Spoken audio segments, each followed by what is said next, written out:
I'm not going to sugarcoat this. What you're about to read is the story that still keeps half the night shift guards at Stateville Correctional Center awake years later.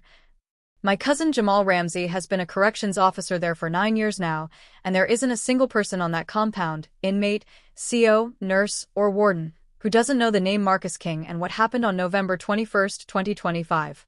Jamal only told me the whole thing in pieces, usually after his shift, sitting on the back porch with a Newport shaking between his fingers, because every time he got to the part with the dog in the yard he had to stop, stare at the ground, and take 5 minutes before he could keep talking. By the time he finished telling me everything, I had tears running down my face in the middle of July and I wasn't even related to anybody involved. This is that story, told exactly how it came out of his mouth, no embellishments, no Hollywood fluff, just the truth in the order it happened, because some things are too heavy to dress up. It all goes back to the summer of 2017, south side of Chicago, 63rd and Halsted, the part of the city where the streetlights flicker like they're tired and the air always smells faintly of hot grease and weed smoke. Marcus Deshawn King was 19 years old, 6'3" and maybe 155 pounds, soaking wet because food was never guaranteed growing up. His grandma used to say he had hollow legs and a bottomless heart. He had this slow, quiet way of talking that made you lean in, and a smile that started in his eyes before it ever reached his mouth. Old ladies on the block called him baby until the day he died, well, almost died. He worked the closing shift at Sparkle City Car Wash because the owner paid cash every Friday and didn't care if Marcus brought his dog to work as long as the bays stayed clean and the tips kept coming. That dog was his whole world. Shadow came into Marcus's life on a January night in 2015 that was so cold the tears froze on your cheeks. Marcus was walking home from his cousin's house when he heard this weak whimper behind the church's chicken on 47th and King Drive. He followed the sound to the dumpster and found this half-grown puppy tangled in cardboard and grease, ribs showing, piece of yellow rope still knotted tight around his neck like somebody had tried to hang him and changed their mind halfway through. The vet at the emergency clinic on 63rd said he was maybe 8 or 9 months old, some kind of Rottweiler pit mix with ears that flopped 1 minute and stood up the next like they couldn't decide what they wanted to be. Marcus had exactly $23.47 in his pocket that night. Rent was already 2 weeks late, but he looked at those scared brown eyes and said, "Nah, little man, you coming home with me tonight?" He spent every penny on the cheapest collar PetSmart had and a 10-pound bag of the generic kibble, then carried that shivering puppy 6 blocks through the snow because his legs wouldn't hold him up. From that night forward it was Marcus and Shadow against everything and everybody. People on the block used to laugh, in the good way, about how that dog loved Marcus. Shadow rode shotgun in the raggedy 98 Impala Marcus's uncle gave him when the transmission finally died for good, head out the window, jowls flapping in the wind like a flag. He slept at the foot of Marcus's twin bed in his grandma's basement apartment, hogging 75% of the mattress and snoring loud enough to wake the neighbors. When Marcus worked the late shift, Shadow curled up on an old comforter in the corner of the car wash office and waited, never barked at customers, never took food from strangers, just watched the door with those serious brown eyes until Marcus walked back and smelling like tire shine and winter air. Regulars started calling them the twins. You didn't see one without the other. Ever. Friday, July 14, 2017 was supposed to be just like any other night. Marcus clocked out a little after 11.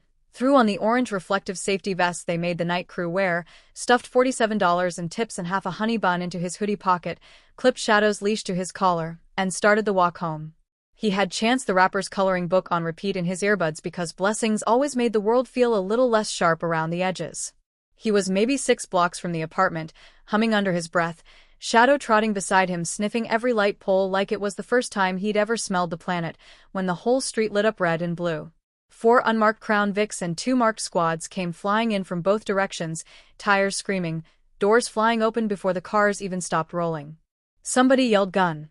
And the next thing Marcus knew he was slammed face down on the sidewalk so hard his teeth cut the inside of his cheek. Shadow went absolutely feral, barking and lunging so hard the leash sliced into Marcus's palm. One of the officers, big white dude Marcus had never seen before, kicked Shadow square in the ribs with a steel-toe boot, the kind of kick that lifted a 75-pound dog clean off the ground. Marcus tried to scream, "He ain't gonna bite, he's protecting me," but a knee drove into his back and the world went black around the edges. When the stars cleared, they were cuffing him, reading him his rights, telling him he was under arrest for the murder of Rajesh Patel, owner of the liquor store on 67th. They found a .38 revolver in the gangway 20 feet away. Said ballistics matched the slugs they pulled out of Mr. Patel's chest. Said Marcus's thumbprint was on the cylinder. Said a credible witness saw a tall black kid in an orange vest running from the scene right after the shots. Marcus kept saying the same thing over and over until his voice gave out completely. I just got off work. Check the cameras at Sparkle City. Shadow was with me the whole night. He's my alibi. They never checked the cameras. They took Shadow to the city pound that night and told Marcus if nobody claimed him in 7 days he'd be euthanized. Marcus's grandma showed up the next morning with every dime she had saved for her blood pressure pills and paid the impound fee herself. Shadow went home with her and waited by the front door every single day for the next 7 years. The trial was a masterclass in how fast the system can chew up a black kid from the wrong zip code when it needs a body in a jumpsuit quick. Marcus's public defender was 26, fresh out of some law school in Ohio, looked like he still slept with a nightlight. He kept calling Marcus Mr. Kingsley and forgot to file half the motions he was supposed to. The prosecutor painted Marcus as a remorseless gang-affiliated predator who executed an innocent immigrant store owner for $86 and a carton of Newports. The star witness was a heroin addict who changed his story 4 times on the stand and somehow walked out of court with his pending possession charge magically disappeared the next week. The murder weapon had been wiped clean except for one pristine thumbprint, Marcus's thumbprint, even though every single coworker testified he never took off the thick yellow rubber gloves all shift because the pre-soaked chemicals ate the skin off his knuckles. Nobody asked how you leave a perfect print while wearing gloves. Nobody asked why the liquor store cameras that would have shown the entire shooting malfunctioned that night. Nobody asked anything that mattered. Marcus's grandmother sat in the front row every single day of the 2-week trial, clutching Shadow's leash so tight her knuckles went white. The dog waited outside chained to a bench, ears perked every time the courthouse doors opened, like he was waiting for Marcus to walk out and tell him it was all a big misunderstanding. When the jury came back with guilty on all counts, Shadow threw his head back and let out a howl so heartbroken they heard it 3 floors up in the jury room. Marcus didn't shed a tear until that sound hit his ears through concrete and steel. Then he folded in half right there in the defendant's chair and cried like the 19-year-old kid he still was. Illinois quietly brought the death penalty back in 2019 after a string of high-profile cop killings. Marcus turned 21 on death row. 7 years is a long time to be innocent in a box the size of a parking space. 2,555 days of fluorescent lights that never go off, of trays sliding through the slot, of counting the same 312 ceiling tiles until the numbers stop meaning anything. Marcus stopped talking much after year 2. He read every book the prison library had, sometimes twice. Learned Spanish from the Mexican guys on the tier who taught him so he could read the letters their moms sent. Taught himself to draw with the little golf pencils they issue because anything longer is considered a shank. Every single drawing was Shadow. Shadow curled up asleep on the old couch, Shadow catching snowflakes in the alley behind Grandma's building, Shadow sitting tall in the front seat of a car that would never drive again. He taped them above his bunk until the walls looked like a shrine. His grandma wrote him once a month on the same light blue stationery until the pancreatic cancer took her in March 2021. After that the letters stopped.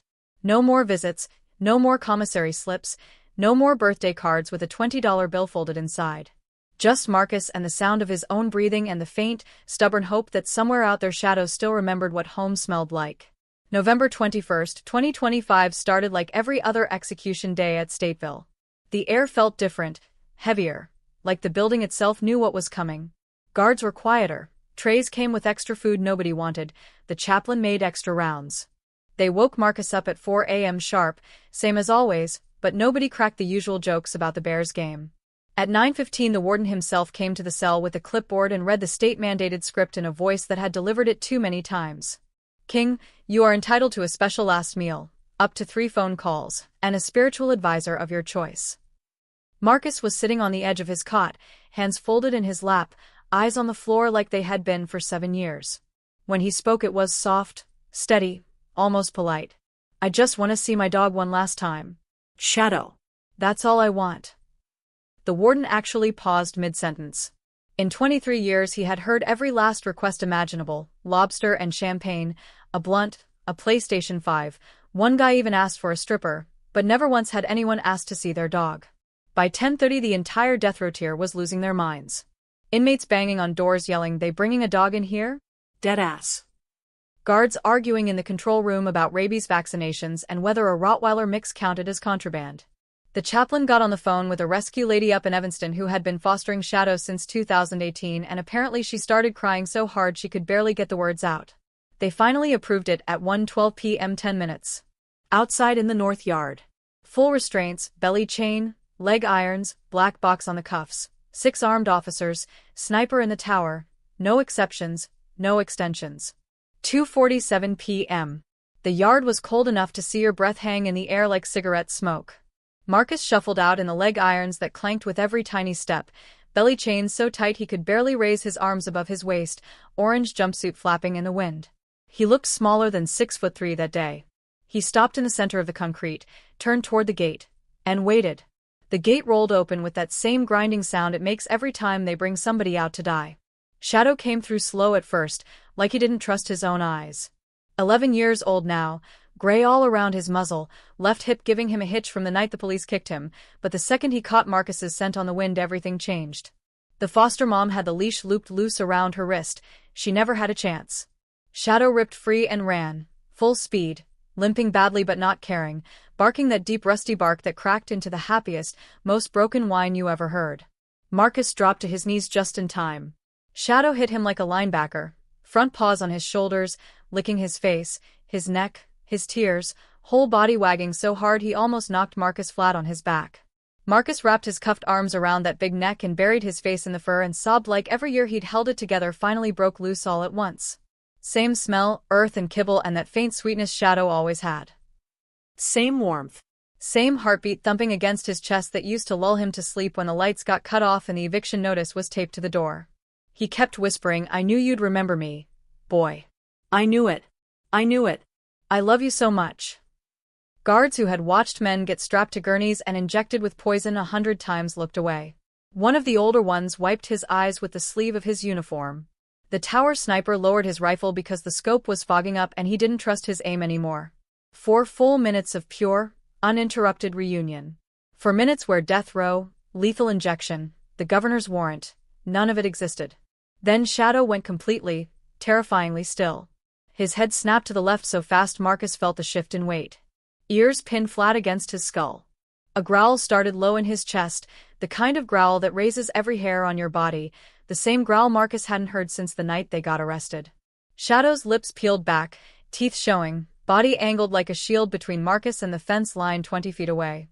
Senior Corrections Officer Leonard Harlan was standing there like he always did during yard movement, arms folded, face carved out of stone. Big white guy, buzz cut going gray, been at Stateville since before Marcus could shave. Shadow's growl turned into a roar that echoed off the concrete walls. He lunged so hard the leash yanked Marcus forward onto his knees. 2 officers grabbed the collar yelling down. Down boy, but Shadow wasn't hearing anything except whatever his nose was screaming at him. Marcus knew that sound.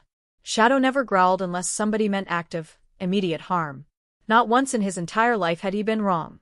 He looked up at Harlan, confused, voice cracking. "Why my dog acting like that toward you, mun?" Harlan didn't answer. Just stared straight ahead, jaw muscle jumping like he was chewing nails. That's when my cousin Jamal stepped forward.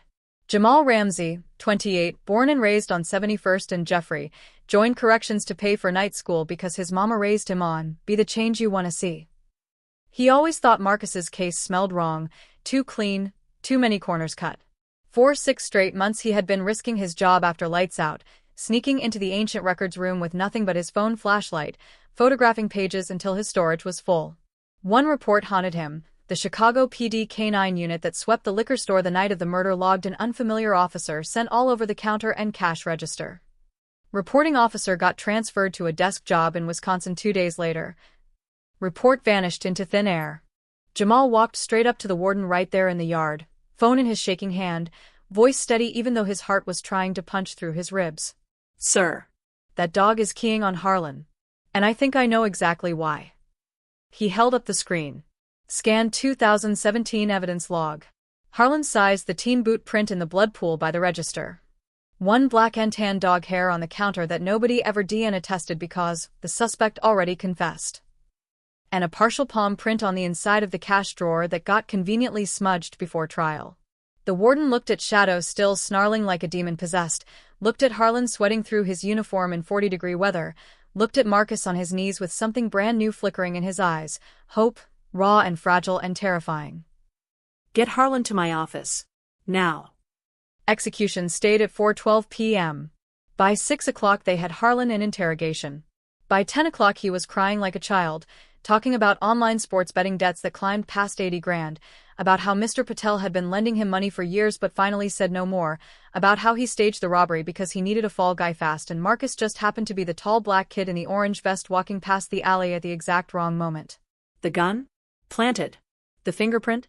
Lifted from a Mountain Dew can Marcus threw away at the car wash 2 weeks earlier and transferred with a piece of Scotch tape, evidence tampering 101. The junkie witness? Paid in dope and a one-way Greyhound ticket to Gary, Indiana. The store hard drive? Harlan took it home for safekeeping and stashed it in a shoebox in his attic next to the bloody uniform shirt he never quite got around to burning and a half-empty bottle of Hennessy he'd grabbed on his way out the door. The footage was crystal clear. Officer Leonard Harlan walking out the front door of the liquor store at 11:09 p.m. with cash in one hand, bottle in the other, and Rajesh Patel bleeding out on the floor behind him. Marcus didn't clock out from Sparkle City until 11:25. 23 minutes later and 3 blocks away. February 14, 2026, Valentine's Day, the state of Illinois opened the front gate of Stateville Correctional Center and let Marcus Deshawn King walk out of Fremont at the age of 28 with nothing but a clear plastic property bag and 7 lost years. He had everything he owned in that bag: 4,200 drawings of Shadow done on prison notepaper, 23 handwritten letters from school kids who saw the Netflix documentary that dropped in 2024, and 1 creased Polaroid of him and a half-grown puppy sitting in an alley covered in snow, both of them smiling like they had the whole world figured out. The foster mom, Miss Angela from Evanston, was parked at the curb in her 10-year-old Honda Civic, hazards blinking. Shadow was in the passenger seat, head out the window, barking before the car even came to a complete stop. Marcus dropped the bag and ran. Shadow met him halfway, leaping out the open door like he was still 4 years old, both of them tumbling into the dirty snow on the side of the road. Marcus laughed so hard he couldn't breathe, hugging that big gray muzzle, kissing the scar above Shadow's left eye, whispering, "I told you I'd come back, boy," over and over until the words didn't even sound like words anymore. Reporters were shouting questions. Cameras flashing. Phones live streaming. Marcus didn't hear a single sound except the heartbeat thumping against his chest and the happiest whine in the world. He stood up, looked at the prison one last time, then turned to the dog who never once stopped believing he was innocent and said the only thing that mattered. "Let's go home, boy." 10 months later, Marcus lives in a little one-bedroom on the north side with windows that actually open and sunlight that doesn't come through bars. He works full-time as a behaviorist at the same rescue that saved Shadow all those years ago. At-risk kids from the west side come in every Saturday and he kneels down to their level and tells them the same thing every single time. The system can take your name, your years, your freedom. But it can't take what knows you better than any judge, any jury, any prosecutor ever will. Sometimes the best witness you'll ever have walks on 4 legs and loves you exactly the way you are, no evidence required. Shadow turned 12 in August. His back legs don't work quite right anymore, his muzzle is almost completely white, and some mornings he needs help getting up the 3 steps to the apartment. But every single night he still drags himself across the hardwood to sleep across Marcus's feet like a 75-pound heated blanket, and every single morning he still puts his head on Marcus's pillow and waits for the first scratch behind the ears.